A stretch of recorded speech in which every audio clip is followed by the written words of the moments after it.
Yes, greetings, brothers and sisters. Welcome yet again to yet another edition of our story here. And my name is Omulangira Kalema. We normally talk about issues that affect us as Africans. And in the house, I have Dr. Kojo Ablode. Dr. Kojo Ablode is a development expert. And tonight we are going to talk about resources. You know, when someone hears about resources, what comes into your mind? You know, when I hear about resources, first of all, there are normally three things that we normally look at. We look at access to resources, we look at control of resources, we look at ownership of resources. Now, Africa is an entity, you know. They tell us, and it's a fact, that we do have so many resources. This time around, we are yet to find out that even if we have so many resources, why are we still, you know, below what they call the poverty line? Doctor, welcome again to the show. Thank you very much. What is a resource, doctor, to start with? Anything of value. Anything of value. Yeah. It's a resource. It's a resource. For example, a tree here is a resource? Yeah, of course it is. Stones here are resources? They are resources. Anything of value is a resource. Let's Even talk today, rubbish Mm. is becoming a resource. Because Okay. people are creating things of value out of resources, out of rubbish. Out of rubbish. Yeah. Okay. So anything of value Of value. is a resource, That you and that is attach what to. you need Mhm. to develop. Because you need Oh. to create value. Development is about value creation. Mm. And for you to create value, you need the things of value to create value. Okay. Yeah. I do understand Africa, we have so many resources. What are some of them? Oh, I think Africa is like I said in our last video, Africa is the richest continent in terms of resources. And wealth is about resources. Richness is about resources. You know, sovereignty is about resources. When I say Africa is the richest continent on earth, what I mean is that Africa has more resources Africa has more resources than any other other continent. Wow. There's a resource called californium. Huh? Californium. Californium. Yeah, it's found in Nigeria. A gram is $3 million. What? Californium, A gram is how much money? $3 million. In Nigeria. Yeah, in Nigeria. I What think does we it have do? it What does it elsewhere. do? I think we have it. I don't know what it does. But I know it is there. You can look for it online. Nigeria has Californium. And a gram is $300 million. Wow. Let's look at Congo. Everybody says Congo has a lot of resources. You can't name the resources in Congo. If we want to go for resource exploration in Congo, I don't think we'll ever stop. Africa has more resources than any other continent on earth. Therefore, Africans have more resources that they can use for their development, more for our development, more than any other continent on earth. Oh. Yes. No, we have. So you ask for examples. Yes. We have examples of so much resources. of everything. Gold. You go everywhere in gold. It has become a problem. It's a menace. People are cutting down their cocoa trees and digging for gold. Rivers in Ghana are all polluted. Communities are being devastated. They are mining gold everywhere, even on the road. If you leave a road in the village, which is not paved, which is not tarmac, people are digging those roads to get gold. with the gold. Wow. You leave gold. We have uranium. Uranium. We have diamond. We have the most needed resources. Lithium for batteries. We have everything. Are you getting me? Yeah. Even the earth minerals for construction, etc. We have too much of it. If you Iron. look at the minerals map of Uganda, there are minerals everywhere. We have magnesium, we have bauxite, we have aluminum. Bauxite, aluminum comes from bauxite. We have copper, we have cobalt, we have, name it. Those are the mineral resources. And when we say resources, we are not just talking about mineral resources. The environment, everything in the environment that has value is a resource. Okay. And the human knowledge, the knowledge we carry, is a resource. Now, we have the resources So that you're talking we about. have the human beings as resources, but the value is not in the human being. It's in the knowledge that the human being is carrying. Okay. We have the environment, which has a lot of resources, but the resources just sitting there, which is value. Which is value. Okay. Once it is not giving us anything, then it's like we don't have them. So when we talk about resource ownership, who owns the resources in Africa? You know it. You know that it's not Africans who own the current resources that are being exploited. Who owns them? Because you They know, are if I'm an these are African, foreigners. These are I'm an foreign. African, I have my land, there is a resource. Of course, government will come and say, you know what, there is a resource here. So who is in ownership of that resource No, but in Africa? It's the Africans who have that the resources we have, the human beings, the knowledge that we bear. It belongs to us. So the resource belongs to us. Yeah, the resources belong to us by nature. Okay. But the question I think you're asking is, how do we relate, connect with our resources? How much control do we have over our resources? I haven't reached control. I was looking at the ownership because... Yeah, the ownership, like I said, by nature. Whatever is in your land is yours. It's yours. Are you getting me? The knowledge you carry is your knowledge. Two things only. And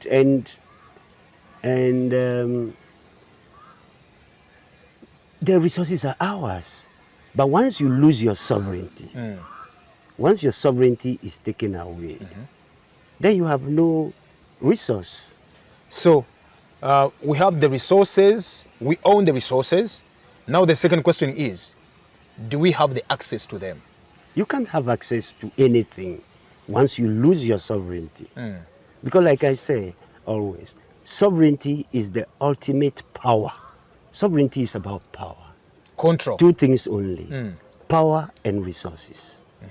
Okay? So your sovereignty is your absolute power to own and control your resources. Your resource. Till today, we don't own the knowledge we teach in our classrooms. We don't. We are still teaching Baba black sheep. Have you any wool? Yes, sir, master, 3 bags full. One for the master. As usual. Did you also recite that? I did when my father told me to not to sing that At song home. again. Yeah. Why? He told me it was actually the Africans who were taken as slaves. You know, were actually forced to sing that song. Yeah, and when you look at, for example, the relics, they actually... No, what it means is simple. It's not ba black sheep. It's meh black sheep. And it twisted to become... Who was that black sheep? The African. Yes, yes. Have you any wool? The wool is the resource. Yeah. Yes, sir. The response from the African is yes, sir, master. 3 bags full. When they asked the black sheep to share the resources, it was one for the master, one for the lady, one for the little girl, little boy who runs down the lane. The question is, where is the one for the black sheep? And that is the same situation. You recited that when you were very young. And you were in Uganda. I recited that back in Ghana when I was very young. Ask a Tanzanian, ask anybody in Africa, particularly the English-speaking countries. Find out if they actually also recited the Baba black sheep thing. All of us did. Who introduced it? What was the purpose? I told you everything is about resources. He controls education, you know, controls your way of thinking. Our knowledge is being determined by other people. I went to the National Curriculum Development Center and I met very many people from outside Africa who were designing the curriculum for our primary school. How? Outside Africa, they are designing our curriculum. People who are coming from outside the continent came in as consultants to design curriculum for our children, to design what our children should be taught in the school system. And that has been the case. I No, remember. why should it be like I remember that? in our secondary, senior 4, senior 1 up to 4, we used to study. The problems of New York. Yeah, Problems Boston. of New York. Then that's the industries of Boston. Yes, so we actually studying how to manage flooding in New York. Yeah. Yet we have floods here in Kampala. Yeah. Yeah. That's In the the suburbs. knowledge they are giving you. Now the point is that what is the value of that knowledge? Because the knowledge is a resource. What is the value of We that studied the knowledge? prairies. Yeah, the prairies of Canada. Of Canada. Which is no more there. Mm. No, what is the value of that knowledge to you? To me, What are you going to use that knowledge for? nothing. Anything you have that you don't know becomes useless to you. So about the resources, back to the resources. You said we lost control. We lost the sovereignty. You know, We lost the power. just through education. Is it? There are 3 pillars of colonization. Maybe you one, can remind the viewers. Number 1 is education. Education. Number 2 is religion. Yeah. Number 3 is politics. Politics. Yeah. So we lost our resources through that. No, we lost our sovereignty through those 3 pillars of new colonization, a new form of colonization. Real colonization, you find the colonizers here administering their system. Okay? Yeah. Now, when we agitated and they started running away, you know, they put systems in place to maintain the control. I give you an example. There is this thing called CHOGM. CHOGM. What is CHOGM? That is Commonwealth Heads of Government meetings. What is the Commonwealth? Commonwealth. Of course, those are countries that subscribe under. Not subscribe. That were colonized by the yes. UK. By the British, yes. By the British. And in most places, like in Kenya, they were very brutal. Yeah.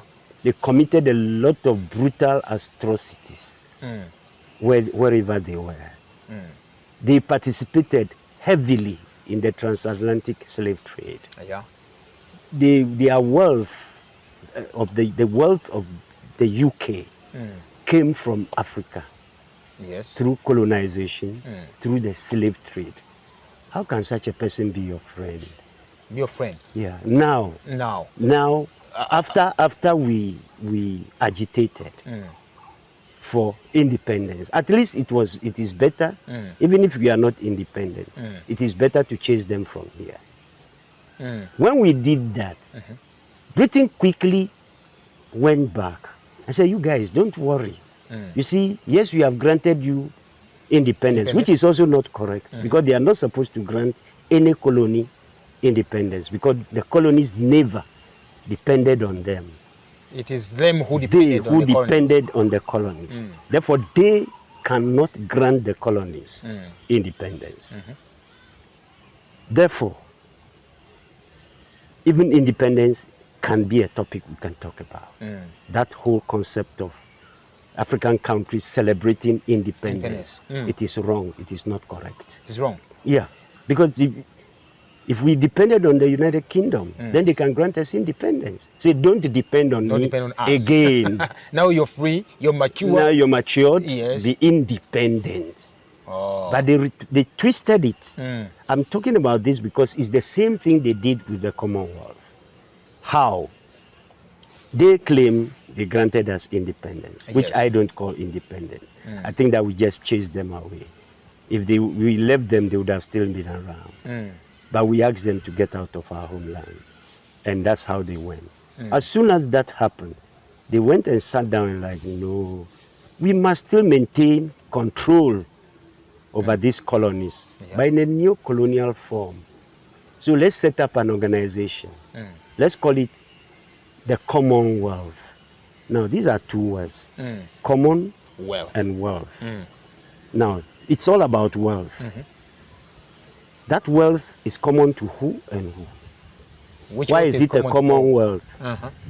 It's about wealth. Yes, yes. And it's common. Commonwealth. Common to who and who. Then they still call all of us together. And the King or Queen of England is usually because the colonies subscribed to the king. Yeah. And they were singing the British anthem, hailing the king. Are you getting the point? Yes. Now, yes. so the king was still today, Australia still flies the British, their flag Their still flag, has, yeah, even yeah. Canada is still Canada, a colony, yeah. Yes. But then they came back to us and said, okay, you guys, all of us that we colonized, they didn't present it exactly like that, but all of you that we colonized, let's maintain a relationship and call it a Commonwealth. Okay? So that at least that relationship will be there. Yeah. And who is the head of the Commonwealth? The queen. Now the king. The king. So what has changed? Why should our leaders go and sit before the same principle of colonialism and listen to lectures from them? I think Africa should just stop listening to these lectures. We have listened to them for how long? And what has changed? We need to get independence, or independence. No, we don't need independence because we don't depend on anyone. Nobody, we don't go anywhere to get resources. Maybe we need to realize we just need to get our sovereignty back. That is where the African Union comes back to mind. And the African Parliament comes back to mind. We don't need independence. You see, people who need independence are people who depend on other people. Now, if you eat from my home every day, or I eat from your home every day, and you reach a point and say, you know what, things are not okay, this relationship cannot continue. From today on, depend on yourself. So you're granting me independence. But you look at this lie, this fallacy.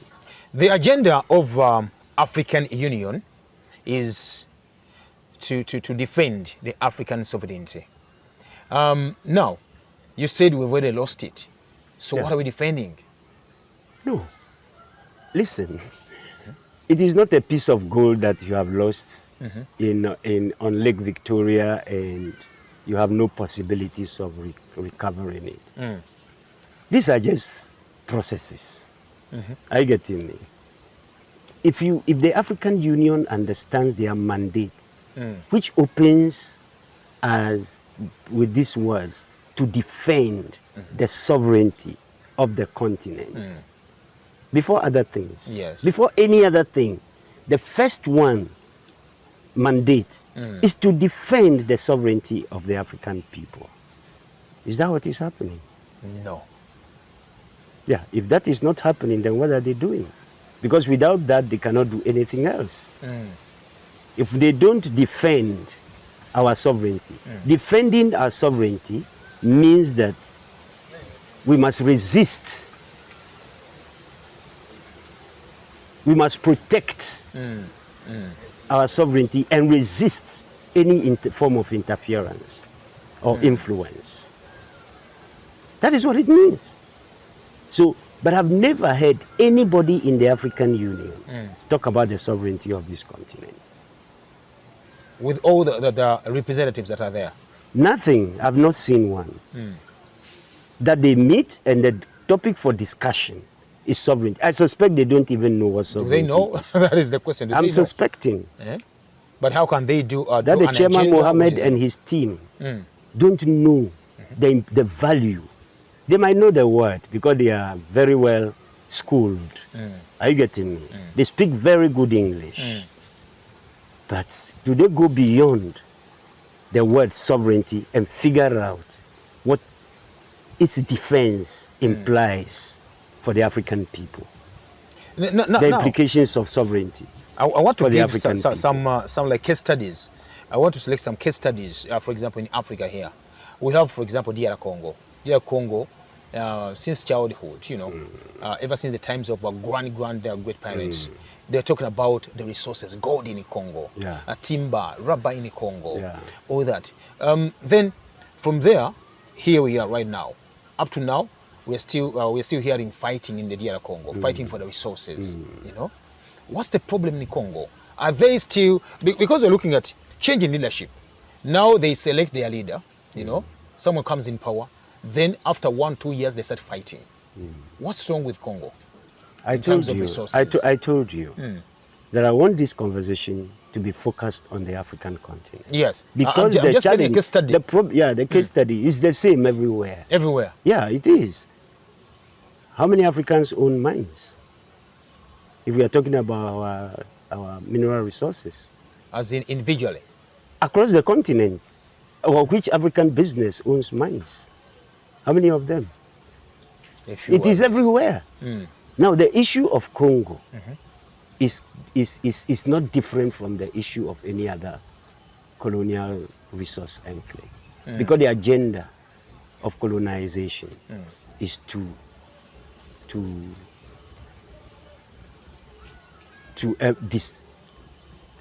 take away your power so they can have access to your resources.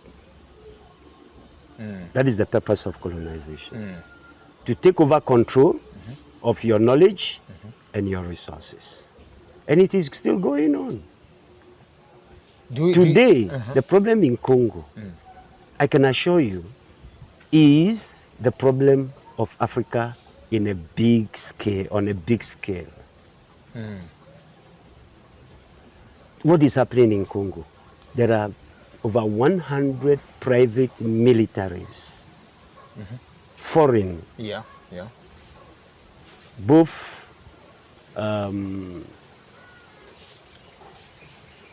okay, these, I won't say they are militaries.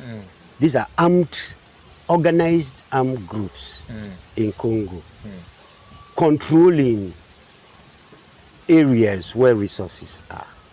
And they are mining. Are they foreign or, and they are mining these resources, and they are taking them out. And they are making. They must keep Congo unstable, so that these operations can continue. Tell me the logic. What is the logic behind that? Once you lose your sovereignty, then other people can come in and do whatever, say whatever they want, and do whatever they want. Doctor, tell me the logic behind, for example, keeping. How is, for example, instability, bring about people coming in and then start extracting the resource? Let me tell you, this topic is not complicated. This issue we are discussing is not complicated. I told you there are two key resources, knowledge and the environment. The environment contains everything. Yeah, including people. And everything that has value is a resource. The people, the knowledge determines and drives what happens to the resources in the environment. The Congolese themselves, we are using Congo as a case study. Yeah. The Congolese are never taught in their school systems about these resources you and I are talking about. Do you mean they don't know that they have resources? But in Uganda here, how many Ugandans know about the resources in our environment? And if Ugandans don't know, how do you expect Congolese to know? I think how do you expect? I think they know. Don't they study about them? How comes in Uganda we do study about Congo? Now, fine. You give me one resource in Uganda. In Uganda? Yeah. One resource? Yeah. Gold. Fine. Yes. What do you know about? You know the name. Yes. You know there's a metal called gold. What else do you know about it? About it? It's precious. It's precious. Expensive. It's expensive. What else do you know about it? That is, we have it in Mubende. We have it in some areas of Karamoja, Busia. Yeah. What else do you know about it? That we actually mining it. You know that it's being mined. Yes. What else do you know about it? Who is mining it? They tell us that Uganda is in charge. That is what I know. Okay. Yeah. Let's leave that. Beyond mining it, what else do you know? What else do I know? Yeah. What do you mean beyond mining? Do you know anything about mining gold? Yeah. How to mine gold? Yes. Who taught you? I was taught in school. In the school. How do you mine gold? I'm sorry, but let's spend some time on it. Yeah, you can use, there is what we call the open cast. Yeah. They actually processes and ways of how to mine.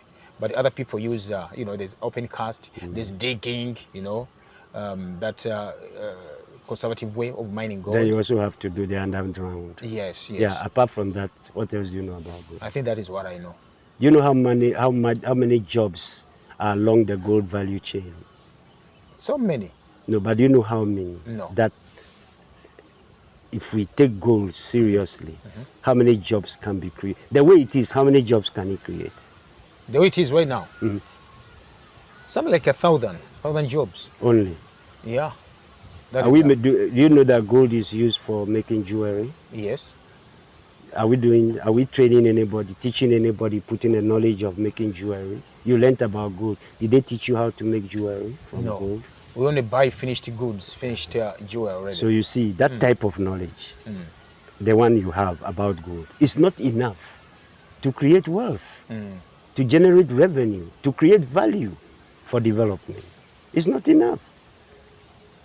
If you know that there is something called open cast, underground mining, and gold is in Uganda, they are mining, it's enough. That's where they want you to stop. Mm. But what you can use that gold to do, Yeah. you are not taught. Why? I Because don't know. you have lost your sovereignty. That is the end of the syllabus. Yes, you are not in charge. You are not in charge of the knowledge.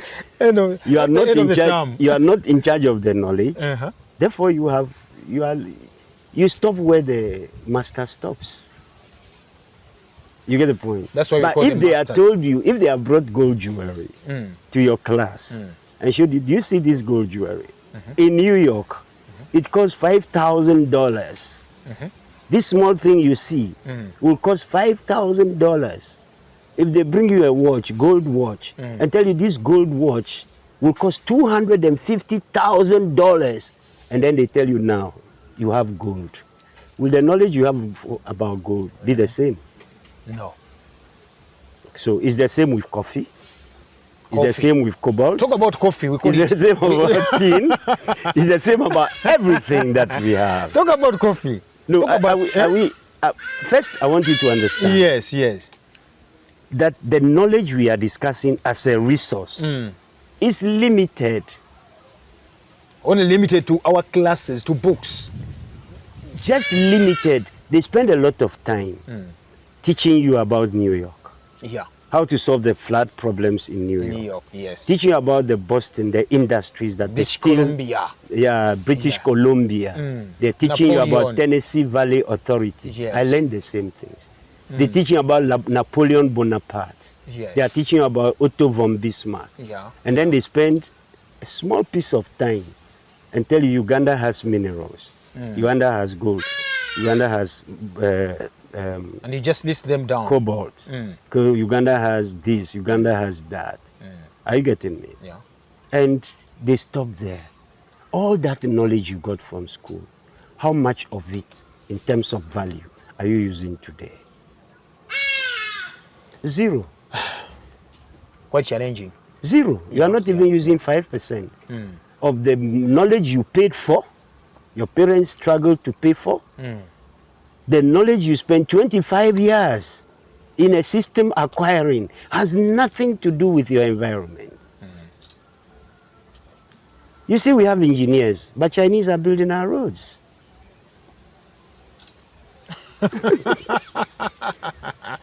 Sometimes it beats my standing. No, it's by all the way. about knowledge. We have It's engineers, we train them. They go pay to a lot school. of money, they go to school, Yeah, they graduate. yeah, At the end of the day, you bring Chinese to construct the roads. yeah. Technicians to construct a road. Yeah, that's where we are. We have very many engineers in the streets across the continent from our universities. Yeah, yes. And they are taught that agriculture is for people who have not gone to school. Because they punish you in school when you As a punishment. you come commit late, an you offense. come late. They say go and go dig. dig. Yeah. So for talk you, in your class. mind, you talk in class, they say go and dig. You So speak, in your you speak mind, vernacular, you speak you your language. your own home language, your Yes. mother tongue. Yes. They say go and dig. Go and dig. Right? So what are we, why are we not asking ourselves any questions about the knowledge we are carrying in our heads? Why can't we use it? Because it has no value. And it is intentional. If we have outsiders, people who want to keep you ignorant, designing your knowledge systems, you are in trouble. Big one. When we focus to Uganda, at least there is At Uganda, what is happening in Uganda in terms of the development of the African people, in terms of the sovereignty of the African people, is not different from any other place. But let's say we've started from designing a new curriculum. A new curriculum. How many times has that been done? No, we're just starting. Actually. No, how many times has the curriculum been reviewed? It's already in course. Yeah, it's already in course right now. Very many times we have been changing, improving, designing, adding to the curriculum. Why is it still not working? Not working. Yeah, because the intention is that Africans must have a kind of knowledge that is completely useless, irrelevant to the environment in which they live. People must teach children about what they have. If we are not teaching our children in Africa, in our school systems, about the gold we have, about the diamonds we have, about the oil we have, about the lithium, the bauxite, the iron ore, if we are not teaching our children about the things we have, how will they connect with it? How will they be interested in them? Now, once you disinterest, the knowledge is not interested in the resources that we have, it becomes useless. Let me take you back a little bit, Doctor. When you say you have to teach your kids the resources that you have. Yeah, about the things you have. Yeah, let's take an example of, for example, iron. Yeah, iron ore. Iron ore. And we say, where am I supposed to begin from as a parent or as an African, as the person who's viewing the program right now? Where is he or she supposed to start from? You know, when, for example, teaching his or her kid about iron ore. How do you teach somebody what you don't know? What you don't know? No. I've already inquired some knowledge. Okay. Yes. But you have no knowledge. Yes. I went to Manafwa. The whole of Manafwa. They work on, you see these stones we see here? In Manafwa, all of them is iron ore. I went to their primary school compound. The gravel all everywhere is iron ore.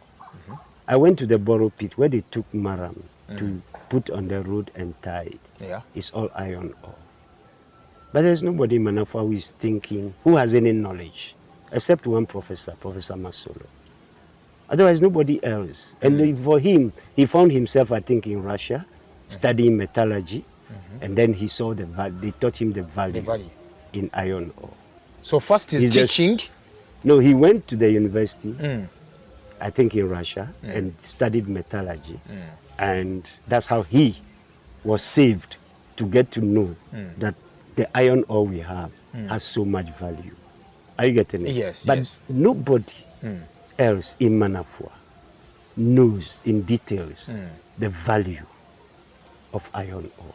So the question is, if you want the people to know about the resources we have, then you must teach them in the schools. Okay. Because that is the organized place for learning. Instead of teaching you about Napoleon Bonaparte, they should teach you about the resources that you have in your area. You have.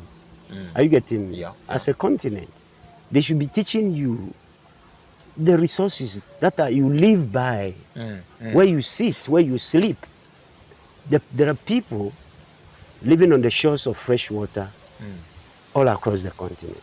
Yeah. But in the schools, they don't teach them the value of fresh water. They don't.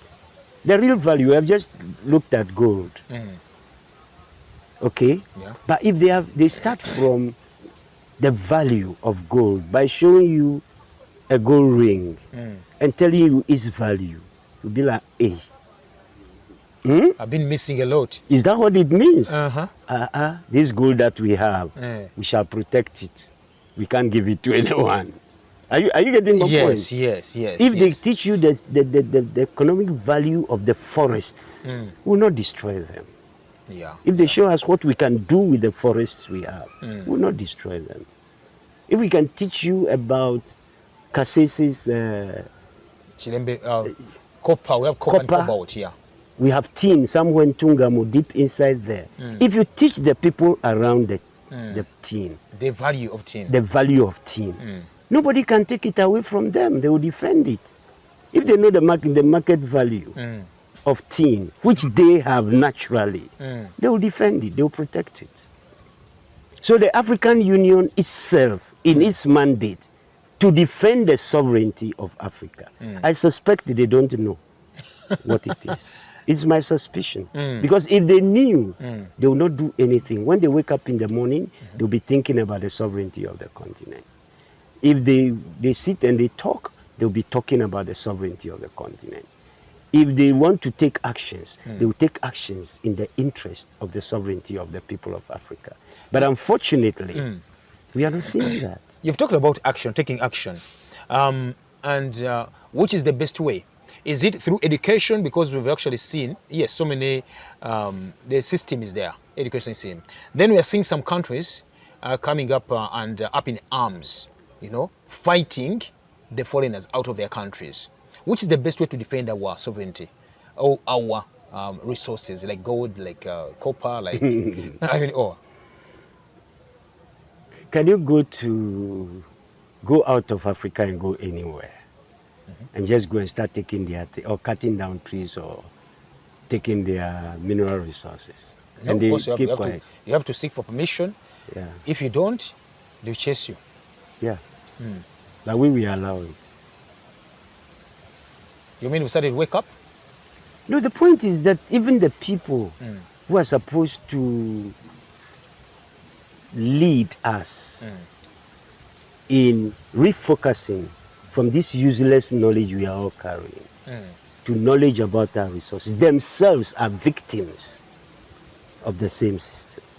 They also don't know. Oh, so it's a vicious cycle. It's a vicious cycle.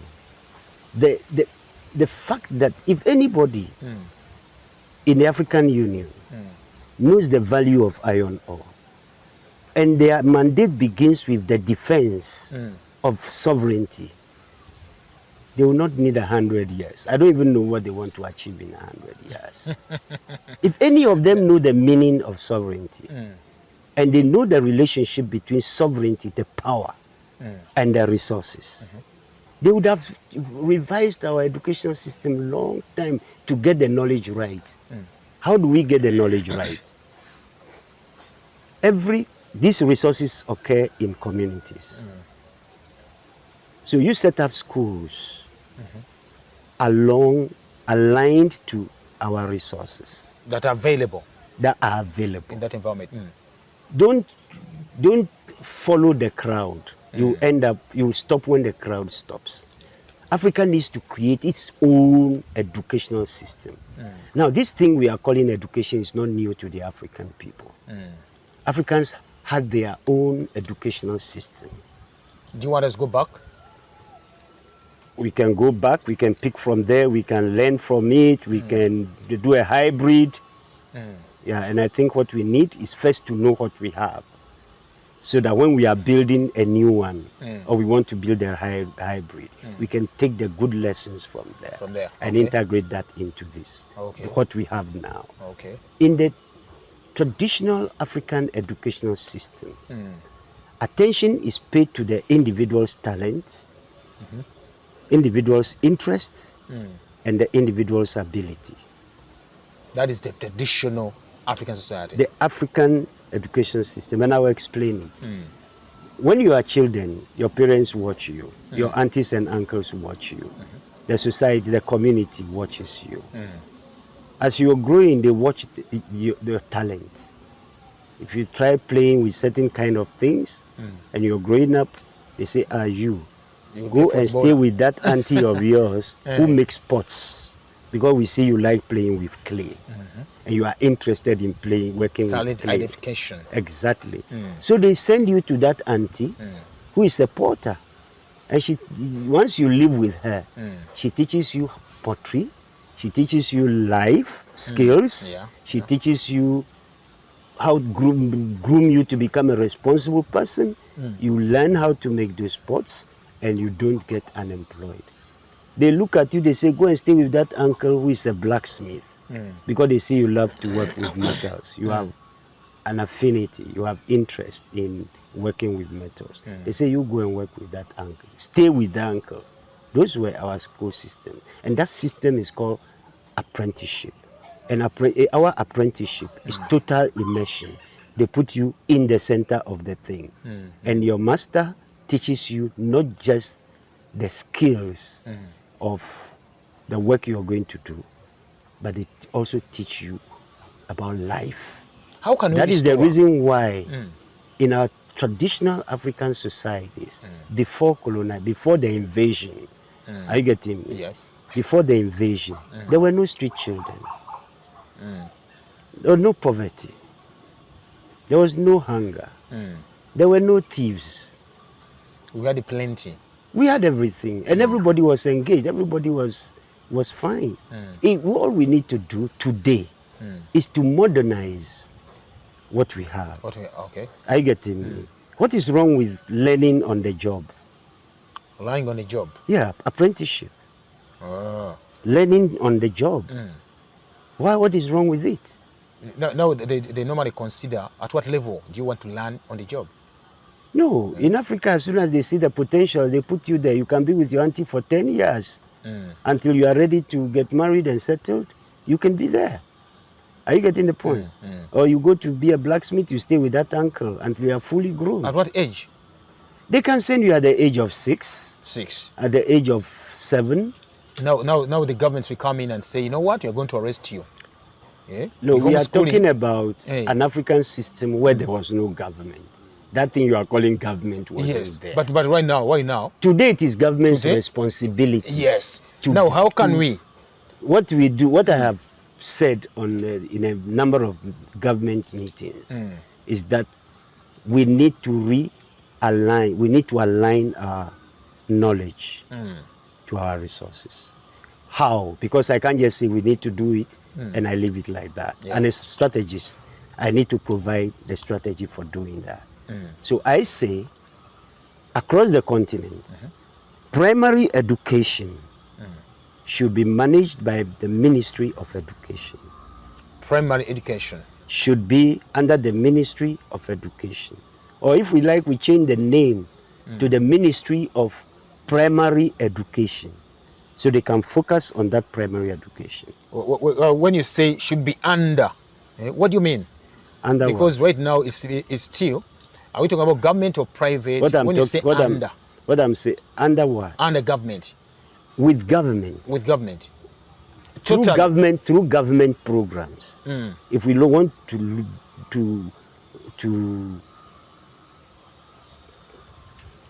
to change or review our educational system, because we need to have the right knowledge. The purpose of education is to have the right knowledge.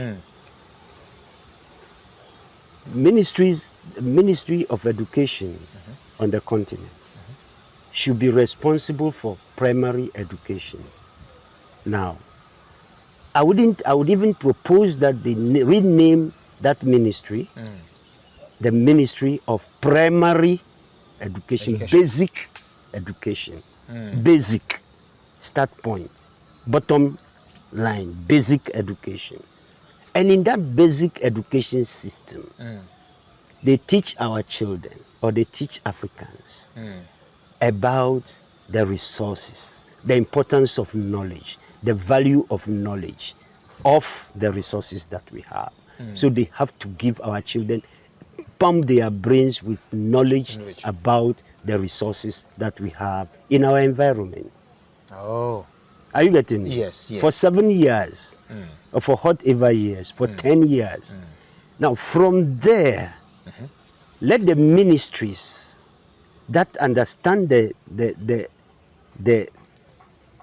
challenges in their mandated ministries have their own secondary schools, have their own technical schools, have their own polytechnics, and have their own universities. What am I trying to say? A child will leave after knowing all the resources about arable land, about the potentials for agriculture, the value of agriculture, the land that we have. If you go into agriculture, the kind of things you can do to create wealth, to create value, they teach that in primary school. They teach you about tourism, the potentials of tourism in our environment. They teach you how much money globally goes into tourism. How much money currently Africa is getting out of tourism. How much money Africa can make out of tourism. And if you go into tourism, what kind of value are you going to create along the value chain, the tourism value chain? They teach you that in primary school. If it's about engineering, right? Yeah. They teach you everything about factories, machinery, iron ore. They don't teach you about iron ore, teach you about the resources for engineering. Show you all the value in engineering. So that is the primary. That is the basic education. Okay. You reach secondary. Now, when you are leaving primary school, you would have made up your mind that I want to go into agriculture. Therefore, the secondary school you enter is a secondary school run by the Ministry of Agriculture. Okay, yes, I So get as you. you start, I get you. they teach you generally about agriculture. Then you start they start showing the specialization, areas of specialization. So you start branching off, maybe from A level. The courses that we normally take, you know, you already what you're going to do. Exactly. So you move, somebody ends up in veterinary and specializes in cows. Somebody in chicken, somebody in rabbits, somebody in this. Yes. Then you continue with crop production, somebody specializes in cocoa based on what they have. If my parents have land and I go to school, I must be able to specialize in an area that is my land, Next to your my family land. Is good for. Are you getting me? If the land we have can grow wheat, as I go along the line, I break into wheat. You And carry I on the think- business. Exactly. No, you should see value. It's about value. Oh. You see, they show you the value. Then you choose. Because what you're saying actually, we normally read about them and we normally see them actually in European countries. Yeah? European countries, they say a family of so and so, you know, was good in for example, cocoa production. Yeah? And you see, like the fourth or fifth generation also carrying on the same job. Yeah, but it's not here in Africa. Yet it was here. You know. You know. So what can we do? No, the point is this: why you have generational businesses in Europe and you don't have them here? Is that the knowledge of the father? Children are taught what their parents do. Even in Africa, I told you, if your father is a farmer, you must first grow up to know farming. Farming, yes. If your father is a blacksmith, you must grow up knowing blacksmithing. If your mother is a baker and you are a girl, you must grow up becoming a baker. If your mother is a pot maker, you grow up knowing. It's the same in Europe. Are you getting me? Yes, but I well, no, doctor. worked on a project, the West African Gas Pipeline project. The construction engineer for the whole project dropped out in primary school.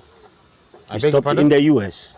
I beg your pardon? Yeah, the construction Engineer. the construction, we call him the construction manager.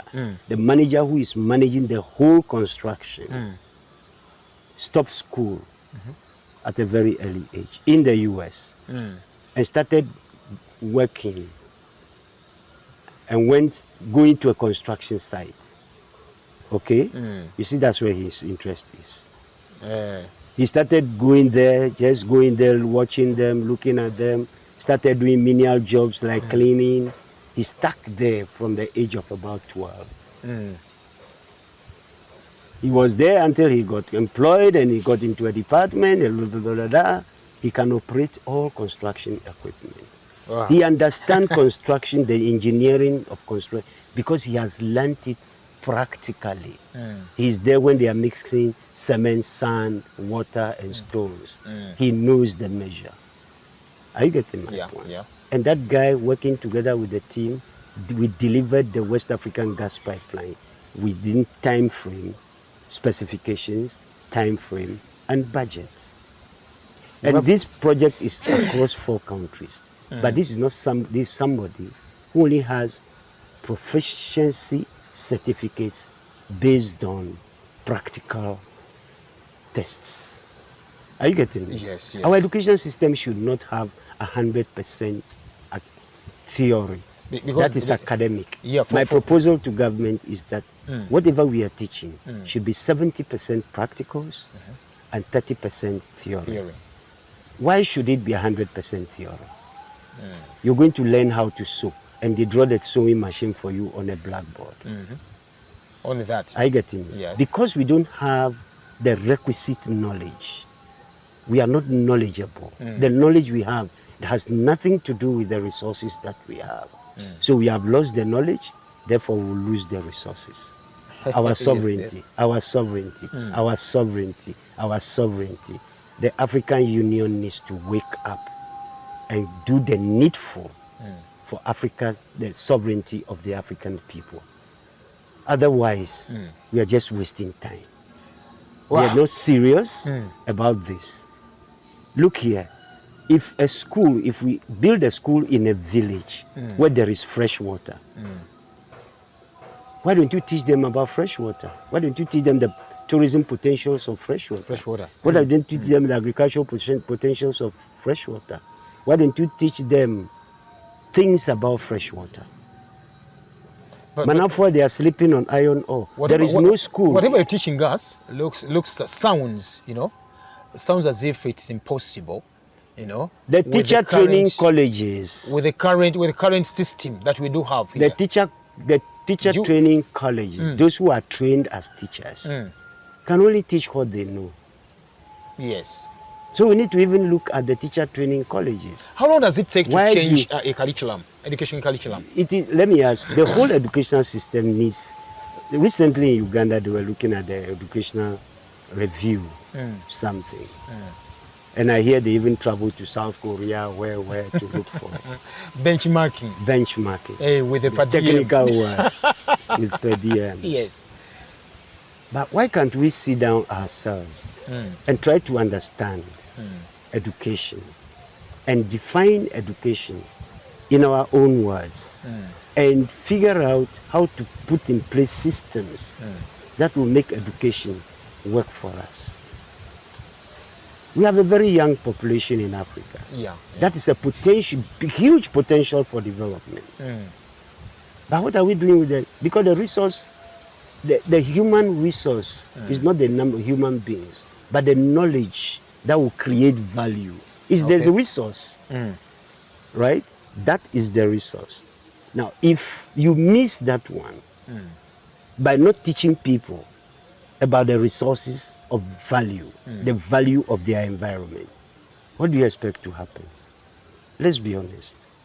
As we're concluding, Doctor, how is politics affecting resource control?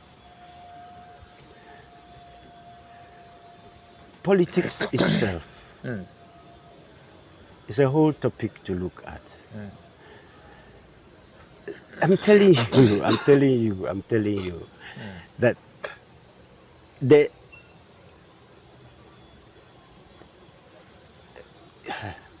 sometimes I ask people what qualification you need to be a politician.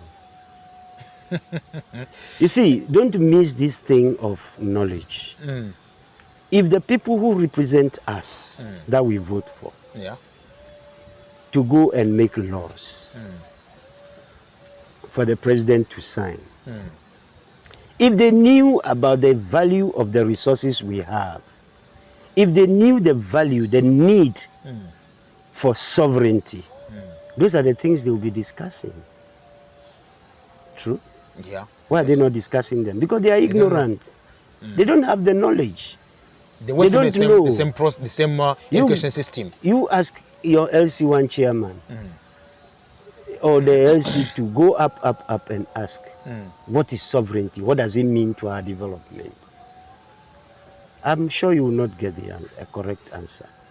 So we have a huge problem with knowledge at all levels. At all levels. Exactly. Wow. Because once you know, knowledge is power, and power changes things. Are you getting me? Knowledge is power. If you have knowledge, you have power. And the power you have, you use it to make changes. But because we don't know, we are still ignorant. Our knowledge systems have been disrupted. It has been derailed. They are teaching us about things that we don't need to know, that we cannot use for anything. And then you come out, they give you a piece of paper which doesn't think. They say you have graduated with a certificate, with very high expectations, personal, individual expectations. Once I graduate, I know I'll get a good job, I'll get a good money pay, I will get so I can marry a good wife, a nice woman, I can have a big wedding, I will live in a good house, drive a nice car. When you were investing, those were your expectations. Your parents who sell their the parents who are selling their properties to pay school fees have their expectations. Your siblings have their own expectations of you. That once you come out of school, the university, their situations will change. Wow. Then you walk out of the gates of the university in Africa, and you realize, then you come face to face with the reality that the knowledge you have has no place. Yeah, has no place. The knowledge you have has no place beyond the gate. It was just for examination purposes. They are not for your livelihood. They are not for you to create wealth. And everybody is quiet. So, Doctor, as we finalize, I want at least a word from you to the Africans who are watching right now, who are, first of all, in primary, in secondary, because we can't wait for the government to finish up with the curriculum, to review and everything. But there are people who are watching. They're in primary school, they're in secondary school, they are in tertiary institutions. What can they do? Where can they start from as students, as pupils? Before anything else, they must try as much as they can to discover themselves. Discover themselves? Yeah, because we are not, every human being is unique. We are not the same. What talent? Even twins are not the same. They should first discover themselves. Okay. They must first put value on themselves as human beings. They must be honest with themselves. They must know who they are. Are you getting me? Yeah. And they should not use anything to define them except the definitions that they give themselves. That is the first thing. Okay.